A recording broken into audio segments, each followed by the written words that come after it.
नमस्कार दोस्तों। मैं हूं आपका दोस्त और सकम जुहानी। आप देख रहे हैं जुहाटा। जैसा कि डर था वही हुआ कल मार्केट में और ऑल टाइम हाई को छूते छूते आप बच गए। जो कि आपका 23 अक्टूबर को हुआ था वही आपका कल की डेट में 30 अक्टूबर को भी हो गया है।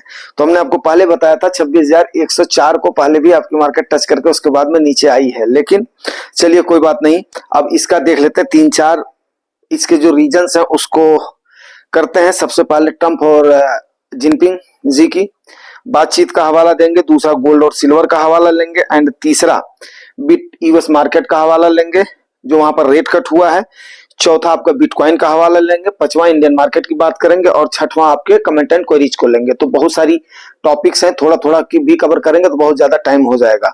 तो सो भाई आई होप कि समय व्यर्थ करना ठीक नहीं है। अगर आप लोगों को मेहनत अप्रिशिएबल लगती है तो थोड़ा सा लाइक शेयर करना, पहली बार आए तो सब्सक्राइब जरूर करना, बेल आइकन को दबा करें ताकि आपको नोटिफिकेशन मिलता रहे।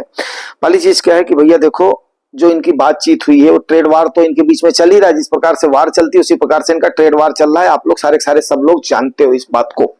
तो अब उसके बाद में क्या हुआ है कि इनके बीच में सीज फायर एक टाइप से हो गया है।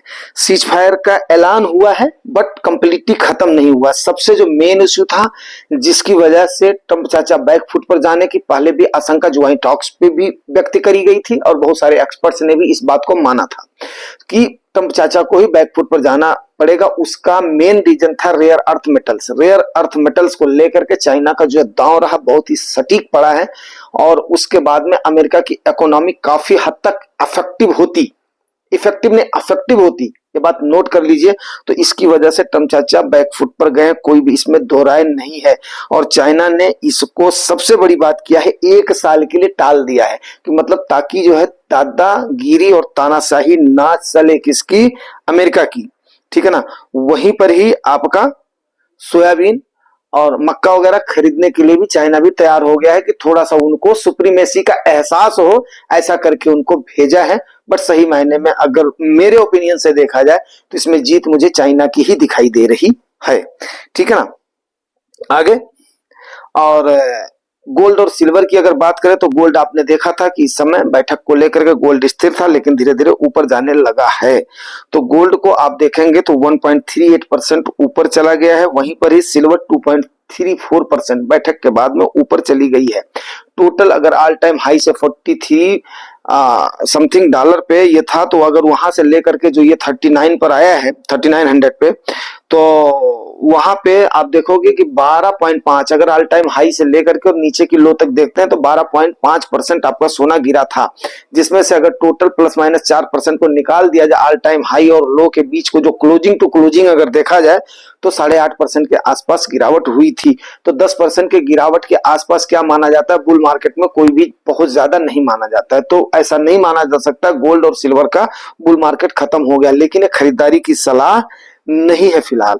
अमेरिकन मार्केट की बात करें तो अमेरिकन मार्केट में आप देखेंगे 0.52% का रेट कट होने के बाद में आगे जो जयराम पॉल जी ने ये कहा है कि भैया आगे देखा जाएगा। आप लोगों को पता है रेट कट के फेवर में नहीं थे, काफी दबाव में जाकर के तो उन्होंने रेट कट का फैसला लिया। 2 बार इनका रेट कट हो गया, लेकिन दिसंबर के परिप्रेक्ष्य में जो उन्होंने स्टेटमेंट दिया है उसकी वजह से अमेरिकन मार्केट कोई खास कुछ नहीं दिखाई है, वहां पर बिल्कुल एकदम से दबाव ही रहा है, पहली चीज।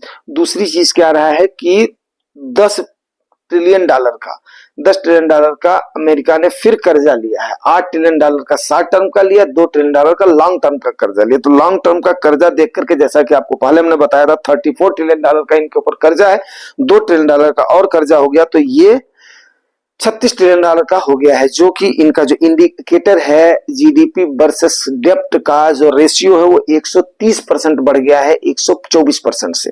तो ये आपके देखने वाली बात है, 130% 125 से बढ़ गया है। वहीं पर ही अब 5वें नंबर पर बात करते हैं क्या क्या बातें हो गई आपकी। ट्रेड डील की हो गई, चाइना और इसकी हो गई, तीसरा गोल्ड और सिल्वर को हो गई, चौथा हो गया, पांचवा बिटकॉइन की। अभी क्या है कि अभी इनके बीच में बहुत ज्यादा रस्साकसी चल रही है गोल्ड और सिल्वर की खरीदारी को लेकर के। ये बात नोट कर लें, गोल्ड और सिल्वर की खरीदारी को लेकर के ऐसा देखा गया है कि ज्वेलरी में 19% की कमी आई है विकास गोल्ड का रेट बढ़ने की वजह से। बट फिर भी आप बोलेंगे अगर ज्वेलरी में इतनी कमी आई तो इसका रेट क्यों बढ़ रहा है? रेट बढ़ने के दो रीजन है। सबसे पहला कि अपनी अपनी करेंसीज को स्ट्रांग बनाने के लिए सारे जो सेंट्रल बैंक हैं हर कंट्री के, वो गोल्ड की खरीदारी का भी, नॉर्थ कोरिया भी इसमें कूदने वाला है, चाइना तो ऑलरेडी खरीद रहा है, बाकी भी कंट्रीज खरीद ही रही हैं, इंडिया भी इसमें पीछे नहीं है, ठीक है ना। तो जिसकी वजह से ये दिक्कत आई है कि हर कंट्री इसको स्टॉक करने के पीछे पड़ी और उसके बाद में जो सक्षम है वो भी स्टॉक कर रहे हैं। तो कुल मिलाकर के इसका रेट भागने के, अभी क्या रेट फ्लक्चुएट होगा, लेकिन आने वाले समय पर मुझे ऐसा नहीं लगता है कि गोल्ड और सिल्वर का रेट में कमी आए। हालांकि ये खरीदारी के लिए कोई आपको सलाह नहीं है, खरीदारी के लिए सलाह नहीं है कि आप इसकी खरीदारी करें, आप इसकी पार्किंग करें, बट ये कहीं ना कहीं आपको सचेत तो कर ही रहा है कि सिंगल डिजिट में आपका एलोकेशन होना चाहिए। जैसे जैसे आपका इसका डिप मिलता है उस प्रकार से बाई एंड डिप को किया जाए तो कोई बुराई नहीं। अब बात कर लेते हैं इंडियन मार्केट की। अगर हम इंडियन मार्केट की बात करें तो निफ्टी आपकी 0.68% गिरी है, वहीं पर सेंसेक्स आपका 0.70% गिरा है, मिड कैप आपका 0.16%, स्मॉल कैप 0.70%, पीएसयू आपका 0.18%। एंड 25,700 से नीचे जाने पर ऐसा माना जा रहा है कि आपका बियर फेज शुरू हो जाएगा मार्केट का। कनाडा और भारत की डील जैसा कि आप जानते हो अभी तक क्लियर नहीं हो पाया, बाकी तकरीबन कंट्रीज की डील जो है फाइनल हो गई है। अब डिपेंड कर रहा है अगला ट्रिगर हमारा किसके ऊपर डिपेंड कर रहा है, ये डिपेंड कर रहा है आपके ट्रेड डील के ऊपर। अब देखते हैं ट्रेड डील का फाइनल होता है। इसके साथ ही क्लोज करता हूं, कमेंट एंड क्वेरीज बाद में लेंगे। Thank you very much.